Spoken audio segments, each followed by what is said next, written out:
Yes, I see you smiling. All right.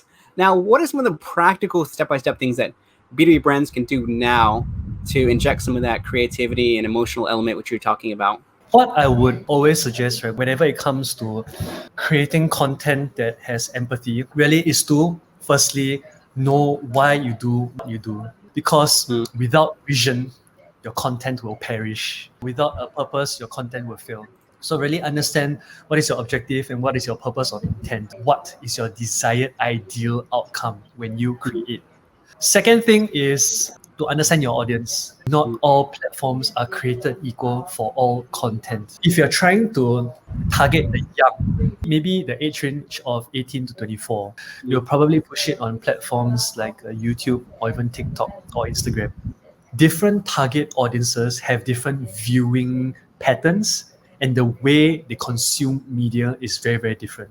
I completely agree with you, and I want to echo that. Is I'm constantly telling clients, don't create content just for the sake of creating content if it doesn't make sense for your brand and there's not an objective behind it. Influence is something important. Another interesting point, obviously, is understanding your customer. And I was talking about this yesterday with my class. I polled them and I said, how many of you are on Facebook? It's 30 or 40 kids in the class. They're about early, mid-20s, and none of them were on Facebook. How many of you are on TikTok and Instagram? They go, I actually like to touch on your point of influence.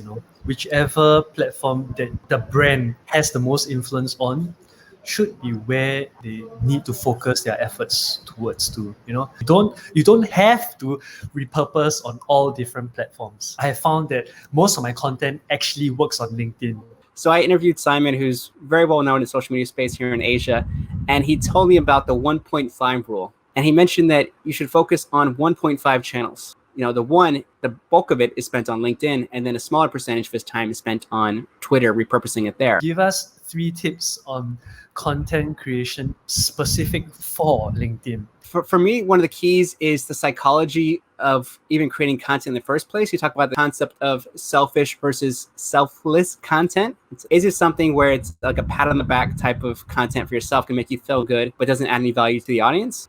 If so, maybe you want to make that 20% of your content ratio, 80% very educational, entertaining, and engaging. I think going back to what you're saying is understanding the audience. So we leverage polls and a new tool that I came across. So Answer the Public, which is now I think a paid service. We came across another one called AnswerSocrates.com. Is another way if you say, okay, I've spoken to my clients, I've spoken to my partners, my colleagues. Now what else can I do? That's a cool tool that you can come up with. What I talk about in the course is really taking ideas from other types of media they're doing very well. So whether it's, the Wall Street Journal or even Hollywood blockbuster films, see what you can pull from there, because that is going to have much more impact in terms of inspiration rather than following the pack. Jeremiah, how can people get in touch with you to find out more about kind of what you do and what you're up to these days? Okay, you can actually connect with me or find me on LinkedIn, Jeremiah Su. Other social platforms that my company is on would be Instagram, CVP Group. You can find us on YouTube as well. All right. Very nice, Awesome. Joe.